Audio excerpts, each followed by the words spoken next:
이제 오늘 우리가 보는 본문은 여호수아의 고별 설교의 시작 부분이라고 얘기할 수 있는데요. 여호수아는 이제 마지막을 앞두고 있습니다.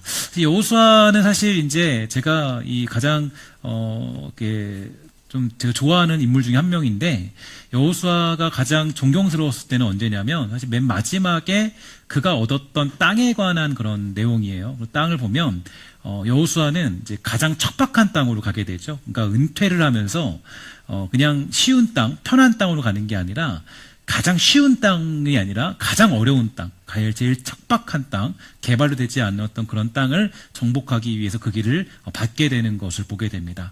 여호수아는 정말 이제 여러분들도 아마 이제 여호수아서를 많이 묵상하시면서 이 많은 것들을 느꼈을 것이지만, 여호수아는 정말 하나님 주시는 그런 땅들을 정복하면서 이제 쉼이 없던 사람이었고 끝까지 그 일에 충성하며 살아가던 그런 모습이었습니다. 그런 여호수아의 어떤 모습들이 우리들에게 도전이 되어서 여러분들도 여호수아처럼 끝까지 쓰임받기에 부족함 없는 믿음의 사람들, 그런 성도들 다 되시기를 주의 이름으로 간절히 소망합니다. 이제 이 고별 설교를 이제 여호수아가 시작하면서 가장 먼저 여호수아가 하고 있는 서두의 이야기는 바로 두 지파반을 향한 여호수아의 칭찬이 기록되어져 있죠. 그 두 지파반은 바로 르우벤 지파와 갓 지파 그리고 므낫세 지파였는데요. 이 두 지파반이 칭찬받게 되는 이유는 과거의 요단강 동편에서 기업을 얻는 조건으로 이스라엘 백성의 나머지 9지파 반과 함께 요단강 서편 가나안 땅을 완전히 얻을 때까지 함께 전쟁에 동참하기로 약속을 하게 되었습니다. 사실 이 두 지파 반은 이미 땅을 기업으로 받았기 때문에 억지를 부리면서 전쟁에 동참하지 않아도 괜찮을 텐데요. 그러나 이들은 약속했던 일들을 온전히 지키면서 이 정복 전쟁에 동참하는 그런 모습들을 보이게 되었죠. 그 기간이 얼마큼 되냐 보니까 전쟁의 기간들은 약 이 갈렙의 나이를 기준으로 볼 때 한 6에서 7년 정도로 추정되는데요. 약 4만 명에 이르는 두 지파 반의 군사들은 요단 동편의 가족들을 두고 이 외로운 전쟁을 다른 지파들과 함께 할 수가 있었던 것이죠. 이 두 지파 반이 그렇게 오랜 시간 동안 전복 전쟁에 함께하게 된 이유는 무엇보다도 그들에게 있는 이 순종과 책임감, 그것이 바로 그 원동력이 될 수가 있었습니다. 본문 2절과 3절을 보면 이렇게 얘기해주고 있어요. 그들에게 이르되 여호와의 종 모세가 너희에게 명령한 것을 너희가 다 지키며 또 내가 너희에게 명령한 모든 일에 너희가 내 말을 순종하여 오늘까지 날이야 오래도록 너희가 너희 형제를 떠나지 아니하고 오직 너희 하나님 여호와께서 명령하신 그 책임을 지키었도다. 이렇게 가르쳐주고 있죠. 먼저 모세가 그들에게 명령했던 것은 이스라엘이 모압 평야에 이르렀을 그때에 르우벤 지파와 갓 지파와 므낫세 지파가 요단강 동편 땅을 자기들에게 분배해 주도록 요청한 사건과 관련이 있는데요. 그 요구는 두 지파 반이 요단강 동편 중앙부에 있는 길르앗 땅이 그들의 많은 가축들을 기르기에 적합한 땅이라고 생각했기 때문이었습니다. 모세는 그들의 요구가 합당한 것으로 보아서 그 땅을 허락해 주었음과 동시에 한 가지 조건을 제시했는데, 그것은 바로 요단강 건너 가나안 땅에 이스라엘이 정착하는 것을 돕는 것, 이게 바로 그의 조건이었죠. 그리고 이 두 지파 반은 모세의 명령에 따르기로 하였고 그 순종의 길을 걷게 되었습니다. 근데 여기서 중요한 것은 모세에게 그 약속을 지키기로 했는데, 근데 그 중간에 어떤 일이 벌어졌냐면 여호수아로 지도자가 바뀌게 된 거죠. 그러니까 모세에게 그걸 약속했지만 그 약속을 하고 난 뒤에 그 다음에 이제 여호수아로 지도자가 바뀌는 상황이 벌어지게 되었는데, 그렇게 여호수아로 지도자가 바뀌었음에도 불구하고 여전히 그 약속을 지키며 순종하는 삶을 살았다는 것이 좀 주목해 볼 만한 그런 내용이 되겠죠. 여기에 여호수아는 이제 그들의 순종을 좀 칭찬하게 된 것인데요.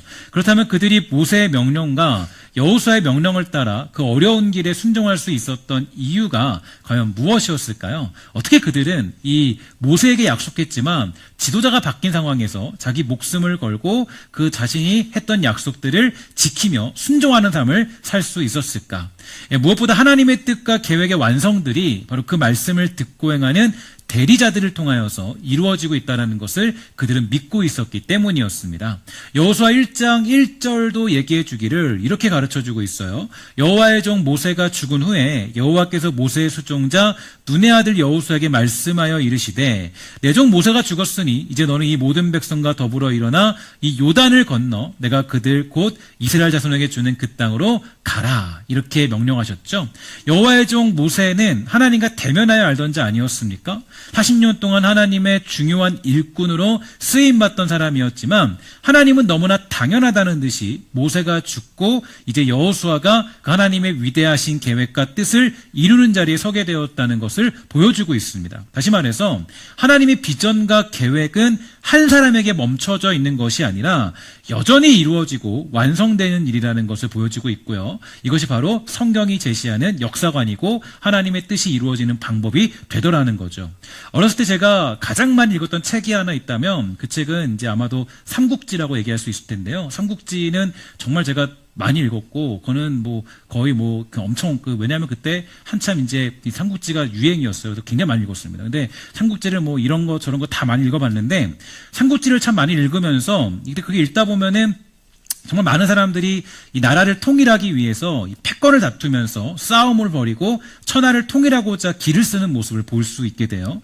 그중에서 제가 여러 가지 것들이 인상 깊었지만 가장 인상 깊었던 장면 중 하나가 바로 훗날에 그 유비와 관우와 장비가 다 죽고 난 후에 이 마지막 그 통일의 대업을 이루기 위해서 온 전략과 힘을 쏟아 전쟁을 벌였던 그 제갈량의 모습이 정말 기억에 남습니다.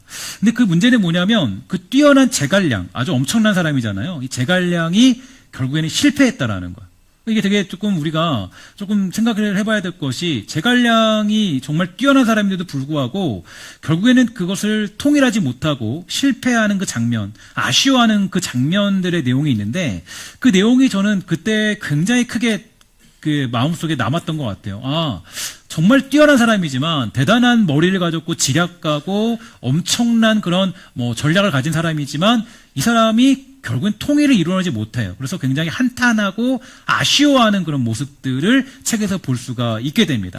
근데 그런 면에서 봤을 때 이 세상의 권력과 힘, 어떤 비전과 완성은 보통 이제 시대적으로 봤을 때는 한 사람에게 집중되는 경우가 많이 있는데 그런 성경적인 비전과 그 계획의 완성은요 한 사람으로 끝나지 않는다라는 거예요. 그러니까 한 사람의 비전과 한 사람의 꿈과 한 사람의 계획에 국한되어 있는 것이 아니라 성경이 말하는 비전과 계획과 하나님의 뜻과 그 계획들은 한 사람에게 집중되지 않고 오직 영원하신 하나님의 속성에 따라서 계속적으로 이루어지고 있다라는 것, 그게 바로 성경이 제시해주는 비전이 되고 계획이 될 수가 있는 것이죠. 그래서 하나님의 나라는 잠시 잠깐 누군가를 통해서 그때 순간에만 이루어지는 것이 아니라 하나님의 나라는 계속적으로 이루어진다라는 의미가 되는 것입니다.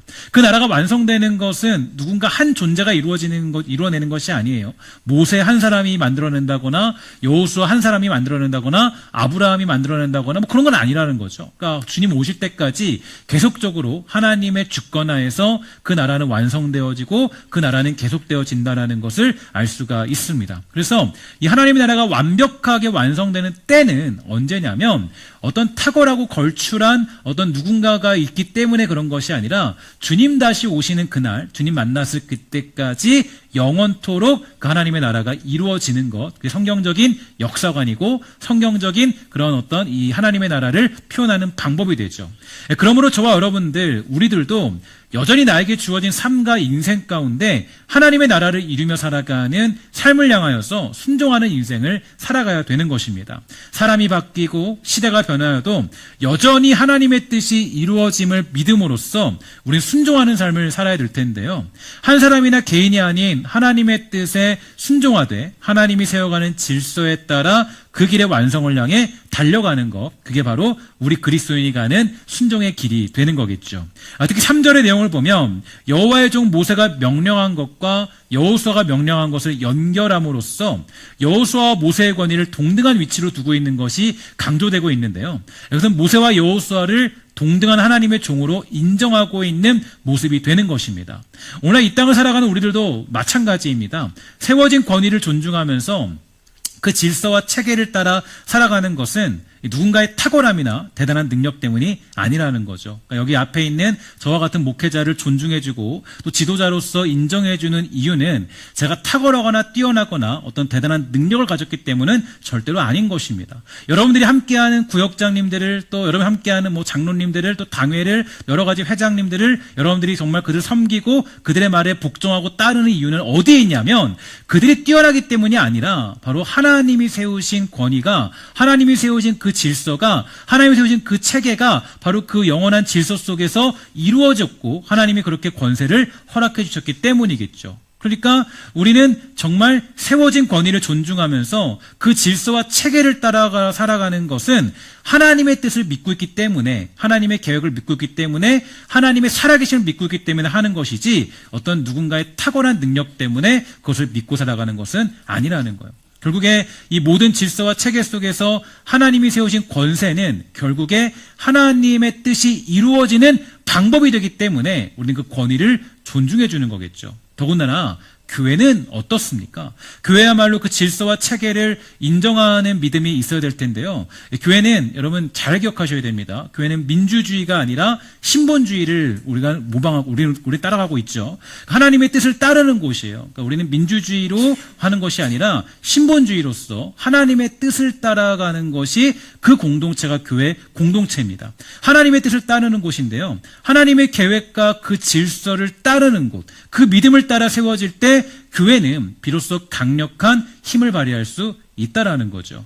교회가 세상과의 영적 전쟁에서 승리하는 비결이 있다면 그것은 바로 하나님이 세우신 또한 지도자의 말들에 모든 성도가 또 순종하며 살아가는 공동체가 될 때 그 공동체야말로 강력한 힘을 발휘할 수 있는 것입니다. 그렇게 될 때 하나님의 능력은 강하게 나타나게 되고요. 이루어지는 것이 바로 교회의 능력이고 신앙의 비밀이 되더라는 거죠. 성경에 나타난 기적을 보면요. 그 기적은 절대 합리적이지 않습니다. 객관적이지 않아요. 과학적이지 않아요. 오히려 그것을 좀 표현하자면 순종적입니다. 순종이라는 비밀의 능력이 행하여질 때 모든 기적이 이루어지더라는 거죠. 그래서 우리는 하나님 앞에 나의 거친 마음이 잠잠해지도록 기도할 필요가 있다라는 거예요. 반항적인 모습이 순종의 모습으로 변화되도록 기도해야 됩니다. 하나님은 아담과 하와에게 말씀하셨습니다. 모든 실과는 다 먹어도 되지만 선악과는 먹으면 안 된다. 그 자세한 이유는 그들이 다 알지 못했어요. 그러나 그들의 마음은 잠잠했습니다. 하나님의 그 말씀에 의심이 없었습니다. 순종하며 살았어요. 그러니까 평안을 누리며 살지 않았습니까? 그런데 어느 날 뱀이 찾아와 이야기하는 거예요. 그 실과를 먹으면 너에게 더 큰 능력이 나타날 것이니 먹지 말라 한 것이다. 그 실과를 먹어라. 이렇게 얘기하니까 그때 하와의 마음이 동요되기 시작했어요. 잠잠했던 마음이 거칠어지기 시작합니다. 순종의 모습이 사라지고 불순종의 마음이 그들에게 자리 잡게 되었죠. 그러니까 어떻게 되었습니까? 모든 평안들은 사라지고 삶의 문제가 생기게 되고 말았습니다. 심지어 성경은요, 이렇게 명령하고 있습니다. 로마서 13장 1절인데요. 함께 다 같이 읽도록 하겠습니다. 시작. 각 사람은 위에 있는 권세들에게 복종하라. 권세는 하나님으로부터 나지 않음이 없나니 모든 권세는 다 하나님께서 정하신 바라. 아멘. 그러니까 이것을 믿고 있으니까 이 두 지파 반이 순종할 수 있던 것이죠. 그러니까 이해할 수 없을 때라도 우리의 기본적인 마음은 뭐가 필요하냐면 순종입니다. 그러니까 우리가 이해할 수 없는 일이 많이 있어요. 내가 이것까지 순종해야 돼요. 이해할 수 없는 순간들이 있죠. 근데 그때도 기본적인 마음은 뭐냐면 순종의 마음이 될 필요가 있다라는 거예요. 그러니까 우리의 태도는 순종이 돼야 되는데 물론 무조건적인 순종이라고 하여서 하나님의 말씀에 정면으로 대치되는 것에도 순종해야 된다는 것은 절대 아니에요. 존 비비어는 순종이라는 책에서 이렇게 경고했습니다. 권위가 성경에서 명백히 죄라고 하는 일을 시키지 않는 한 행동으로 순종해야 한다.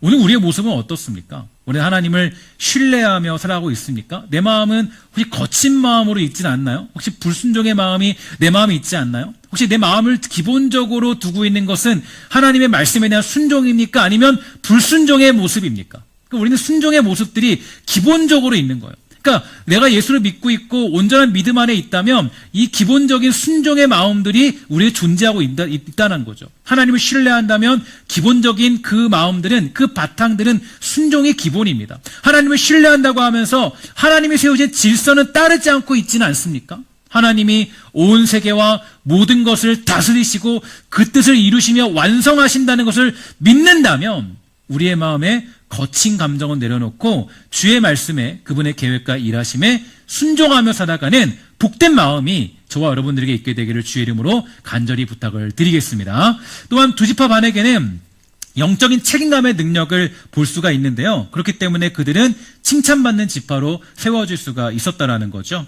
이들은 하나님의 뜻을 따라서 순종한 것은 물론이거니와 자신에게 주어진 그 역할, 즉 요단 서편의 형제들을 떠나지 않고 그들과 함께 정복전쟁에 참여하게 되는 일들에 책임을 다하는 삶을 살 수가 있었습니다. 여기에는 여러 가지 이유들이 작동했을 텐데요. 하나님 말씀에 순종하고자 하는 믿음, 그리고 그들이 영적인 자신의 가족이라는 사실을 인지하고 있었기 때문이죠.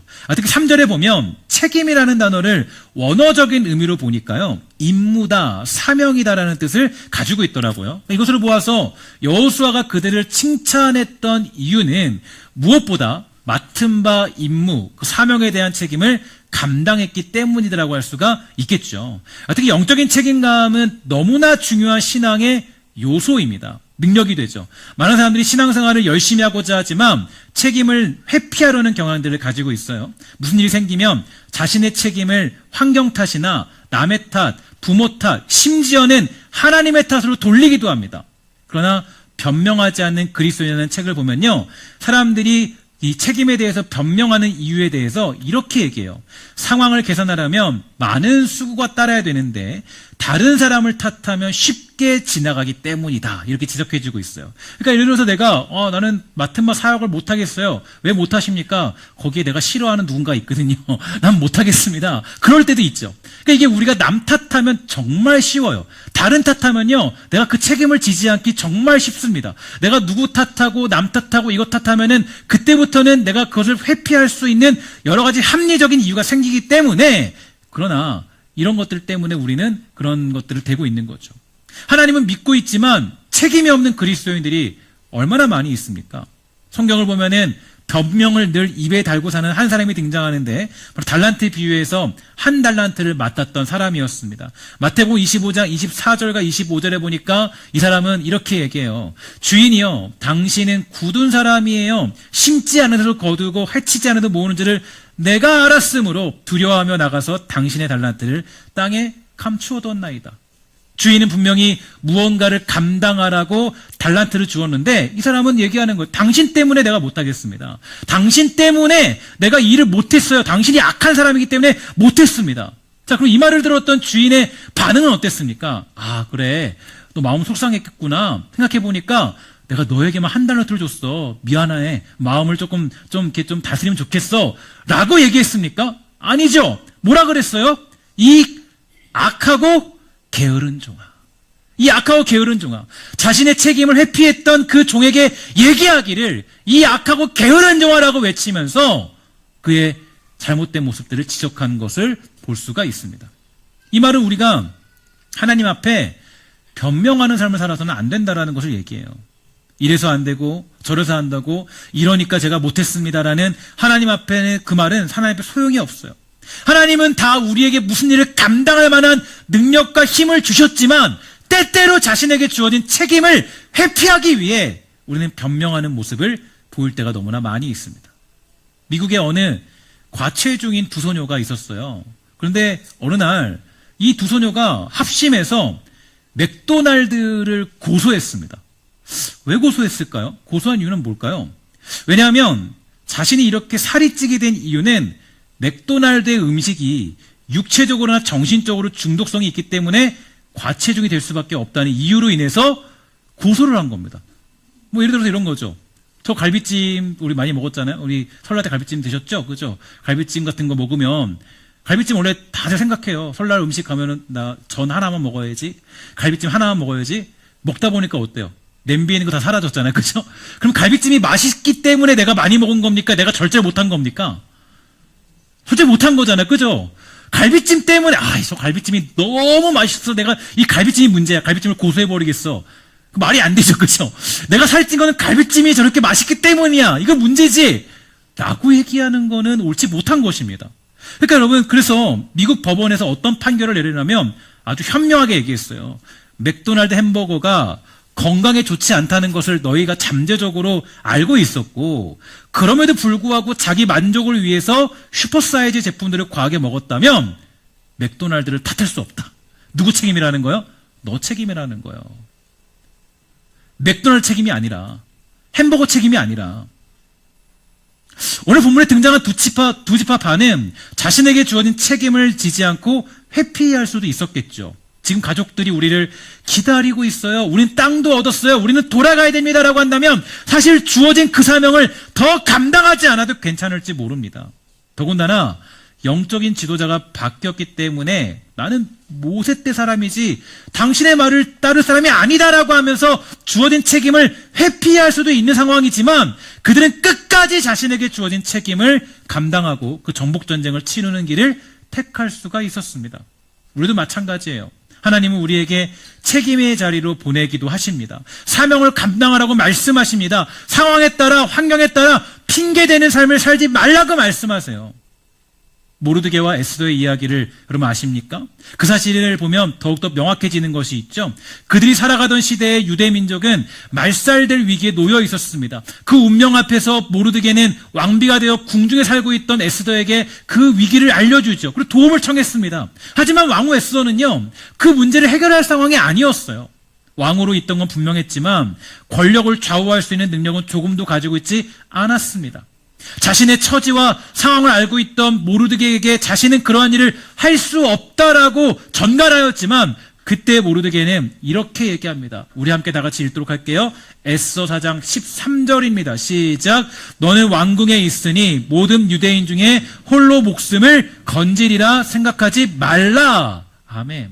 다시 말해 나만 살면 된다고 도망치거나 침묵하고 있지 말라는 뜻이에요. 또한 14절에 보니까 이렇게 얘기하죠. 이때에 내가 만일 잠잠하여서 말이 없으면 유대인은 다른 데로 말미암아 노인과 구원을 얻으려니와 너와 내 아버지의 집은 멸망하리라. 다 같이 있습니다. 시작. 내가 왕후의 자리를 얻은 것이 이때를 위함이 아닌지 누가 알겠느냐. 아멘. 다시 말해서 하나님께서 이때에 쓰시기 위해서 에스더를 그 자리에 세웠다라고 말해주고 있는 거죠. 그러므로 이 일에 나서지 않는 것은 직무유기고 결국 모르드게는 핑계를 대지 말고 주어진 그 책임을 다하라고 말하고 있는 것이에요. 비록 에스더가 나설 수 없는 처지이고 괜히 나섰다가는 죽을 수도 있는 상황이었지만 모르드게는 너의 그 왕후의 자리가 바로 하나님의 뜻을 이루기에 가장 합당한 자리라는 것을 잊지 말라고 전달해 주었습니다. 모르드게는 에스더에게 책임을 가지라고 전하였고 그리고 에스더는 다음과 같이 결단하죠. 함께 다 같이 읽도록 하겠습니다. 시작. 당신은 가서 수산에 있는 유다인을 다 모으고 나를 위하여 금식하되 밤낮 3일을 먹지도 말고 마시지도 마소서. 나도 나의 시녀와 더불어 이렇게 금식한 후에 규례를 어기고 왕에게 나아가리니 죽으면 죽으리이다. 아멘. 죽으면 죽으리이다. 이 고백이 바로 영적인 책임을 이루는 방법이 되는 거예요. 하나님의 일을 감당할 때는 어떤 각오가 필요하느냐? 하나님이 원하시는 영적인 책임감은 무엇이냐? 죽으면 죽으리다라는 그런 책임감이지 그냥 시간 되면 하고 그냥 내가 시간 나면 예배 드리고 돈 좀 되면 그냥 내가 11조 하고 돈 없으면 안 하고 내가 시간 되면 체력 되면 감당하고 체력 안 되면 안 하고 그런 게 아니라는 거예요. 우리에게 영적인 책임감에 가장 중요한 자세가 있다면 죽으면 죽으리다라는 그런 자세. 이 두 지파 반이 끝까지 영적인 책임감을 감당할 수 있던 이유는 어디에 있었냐면 그들은 죽으면 죽으리다라는 고백을 갖고 있었기 때문에 그들은 끝까지 이 정복전쟁에 참여할 수 있던 것입니다. 오늘 본문에 등장한 두 지파 반의 7년간의 여정도 에스더의 고백과 같죠. 그들은 자신에게 주어진 책임을 회피할 수도 있었어요. 충분한 이유와 근거도 가지고 있습니다. 아니 그냥 묵묵부답으로 나는 그 일에 동참할 이유를 가지고 있지 않다라고 하면서 그냥 책임을 외면할 수 있었어요. 그러나 그들은 영적인 책임을 외면하지 않았고 자신의 영적인 가족인 다른 지파들과 함께 정복전쟁의 끝까지 참여하는 모습을 보이게 되죠. 사실 우리들도 그렇습니다. 신앙이란 물론 우리가 완벽하게 이렇게 할 수는 없을 거예요. 그러나 신앙에서 우리가 이루어야 될 영적인 책임감은 어떤 게 전제적인 기본 조건이냐? 죽으면 죽으리이다. 우리 함께 따라합시다. 죽으면 죽으리이다. 시작. 죽으면 죽으리이다. 아멘. 물론 그냥 어려운 일이에요. 저도 어렵죠. 그러나 주의 종으로 살기로 결단했을 때 또 이런 고백을 갖고 당연히 주의 종으로 내가 어떻게 결단을 하고 이 자리에 있는 건 분명합니다. 오늘 우리는 이러한 두 지파 반의 영적인 책임감을 다시 한번 기억해 볼 필요가 있어요. 그리스도의 피값으로 사신 교회를 향한 책임감, 나에게 주신 사회와 가정에서 감당해야 될 영적인 책임감, 나라와 민족의 어려움 속에 우리가 감당해야 될 책임감, 그것은 과연 무엇이 있을까요? 광야에서 백성들이 하나님을 향해 원망할 때 모세는 백성의 잘못을 자신의 허물로 돌리고 자기를 희생해서라도 백성을 살리려는 행동을 보였습니다. 이사야는 나라의 어려운 상황을 두고 기도하다가 하나님의 부르심에 내가 여기 있사오니 나를 보내소서라고 용기 있게 대답했습니다. 페르시아 왕궁의 술 맡은 관원장 느헤미야는 고향 땅의 황폐한 소식을 듣고 수일 동안 울면서 기도했고 사명받아 고국으로 돌아가 무너진 성벽을 완성하는 삶을 살았죠. 하나님은 우리가 핑계대는 삶이 아닌 책임을 지는 삶을 살기를 원하십니다.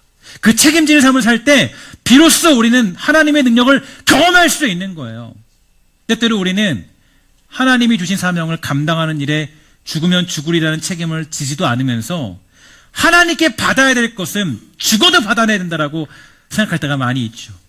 물론 하나님은 우리의 연약함도 아시고 인정하시고 또 실수도 아시며 부족함도 아는 분이십니다. 하나님은 우리에게 죽으면 죽으리라는 영적인 책임감을 가지기를 원하시는 분이세요. 그 책임감을 감당할 때에 비로소 우리는 하나님이 주시는 복을 누리는 것이고 그 놀라운 능력을 경험할 수 있다라는 거겠죠.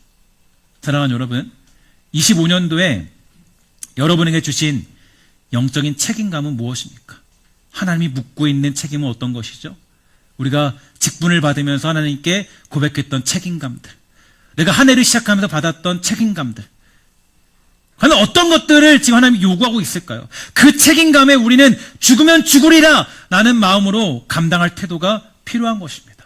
그러한 태도 없이 하나님의 복을 받고자 하는 것은 옳지 못해요. 당연히 하나님은 우리의 치성에 따라서 복을 주시는 분은 절대로 아니에요. 그러나 우리가 책임 없는 삶을 살고 있음에도 자기의 복을 그냥 주시는 분은 아닙니다. 내가 대충 살고 순종하지 않고 책임을 지지 않는 삶을 삶에도 불구하고 나에게 그냥 복을 주시는 분은 아니세요. 말라기 3장 10절은요 분명히 우리에게 가르쳐주고 있어요. 함께 다 같이 읽도록 하겠습니다. 시작. 너희는 창고에 너희가 거둔 것에 온전한 11조를 가져와 나의 집에 먹을 것이 있게 하여라. 그것으로 나를 시험하여라. 내가 하늘문을 열고 너희가 쌓을 공간이 넘치도록 너희에게 복을 붓지 않나 보아라. 아멘. 뭐라 그럽니까? 그것으로 나를 시험하라. 너의 책임을 다한다면. 너가 책임을 다했을 때 두렵고 떨리고 너가 무섭고 때로는 어떤 두려움들이 있을지라도 너의 책임을 다하면 내가 너에게 복을 주나 주지 않나 한번 시험해봐라. 너가 정말로 너에게 주신 영적인 사명감을 다 감당하면 죽으면 죽으리라다는 마음으로 하나님 앞에 그 책임을 다해서 그 일을 감당하면 그러면 과연 내가 복을 주는가 주지 않는가 확인해 보라는 거예요. 25년도 여러분에게 주신 직분에 따라 또한 자리에 따라 맡겨진 책임을 다하게 되는 놀라운 역사가 일어나게 되기를 주의 이름으로 간절히 축원합니다. 그렇게 할 때 하나님이 여러분들에게 복의 복을 더하여 주실 것이고 살아갈 때 그 책임에 대한 값을 하나님이 갚아주신다는 거죠. 제가 요즘 이런 얘기를 정말 많이 해요. 하나님은 정말 때가 되면 갚아주시더라.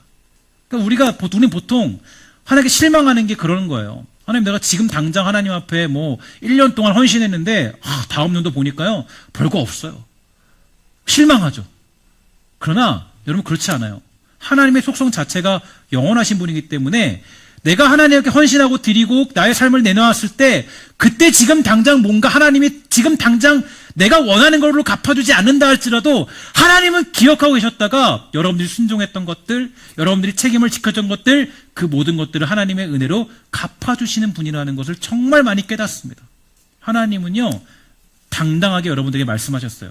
너가 한번 그렇게 했을 때 시험해봐라. 내가 너에게 복을 주나 안 주나. 죽으면 죽으리라 영적인 책임을 다할 때 신비한 기적을 이루시는 하나님의 역사를 만나게 되는 줄 믿습니다. 오늘 말씀을 맺습니다. 오늘 우리는 두 지파반이 칭찬받은 두 가지 이유에 대해서 살펴보게 되었습니다. 첫째는 하나님의 뜻과 계획에 대한 절대적인 순종이고, 둘째는 주어진 사명에 대한 책임을 다하는 그들의 모습이었습니다. 오늘 이 두 가지의 모습이 저와 여러분, 우리 교회에 있어서 이번 한 해를 통해 또 우리의 평생을 통해 주께 칭찬받는 은혜가 사랑하는 우리 모든 성도들, 사랑하는 신성의 모든 권속들에게 있게 되기를 주의 이름으로 간절히 축원합니다. 기도하도록 하겠습니다. 살아갈 때 우리를 불러주시고 우리가 하나님께서 주시는 순종의 마음으로 하나님의 말씀을 따를 수 있도록 주여 붙들어 주시옵소서. 또한 기도하기 소망하는 것은 우리 모든 주의 백성들이 정말 영적인 책임감을 가지고 주어진 사명에 온전히 하나님께 감당하도록 허락하여 주시며 에스더처럼 죽으면 죽으리라다라는 고백이 우리 안에 끊이지 않도록 주여 돌보아 주시옵소서. 사랑하는 백성들 축복하여 주셔서 이 시간 정말 기도하는 자들마다 정말 아버지의 이 두 지파반이 받았던 그런 축복들을 누리도록 허락하여 주시고 순종과 영적인 책임감들이 넘쳐날 수 있도록 주여 돌보아 주시옵소서. 모든 말씀 예수님의 이름으로 간절히 기도합니다. 아멘.